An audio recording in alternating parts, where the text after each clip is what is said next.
This is the most challenging tower to access because it is in a remote location. Stand by for morning lineup. You have to go through the property of Palomar Observatory. You have to go through several gates. It's a dirt road. First of all, you're at an elevation of 6,100 feet, and then the tower is 70 feet tall, and everybody counts it. There's 92 steps from the first step to the catwalk here in the tower. You huff and puff a lot. But Ernie Cowan wouldn't have it any other way. He loves reporting to work at the High Point Lookout Tower atop Palomar Mountain. I'm not hearing anything on Riverside, though. On this day, he is working with fellow volunteer Leif Blinsky. And I like being able to see the world around me. The views are incredible, but Cowan and Blinsky aren't here for the panoramas. See some haze in there? They are working, spotting what they call smokes, columns of smoke that could signal a fire. Our goal is to man the tower every day during fire season. Most of the time I'm on my feet, I'm wandering around the catwalk, I'm always looking out. Blinsky and Cowan are two of about 100 volunteers with the Forest Fire Lookout Association. They work 3 towers around the county. 2 of them are located on Palomar Mountain, High Point, and Booker on the west side of the mountaintop. At one time, there were 17 of these towers throughout the region.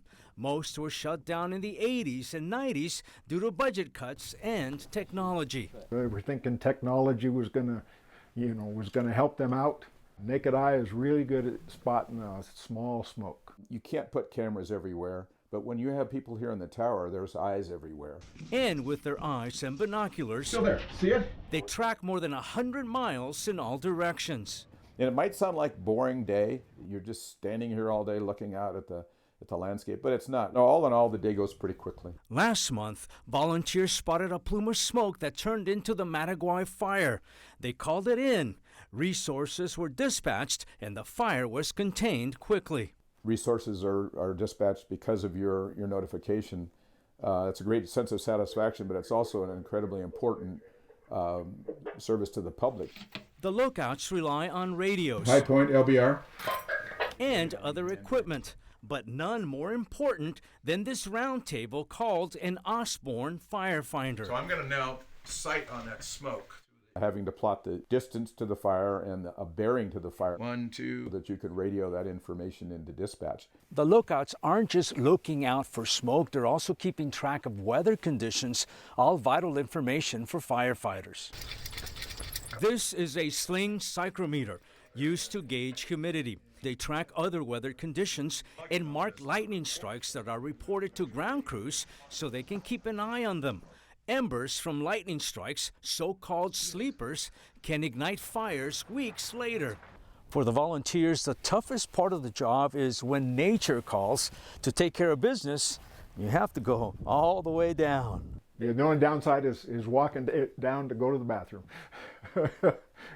because we're 70 feet off the ground. Once in a while, they'll work an overnight shift. The tower has a bed and other comforts of home. It may seem rustic, but it's important work. I've always loved the outdoors and peace and quiet.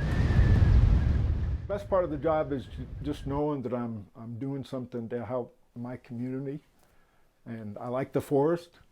I don't want to see the forest go away. Salvador Rivera, Fox 5 News.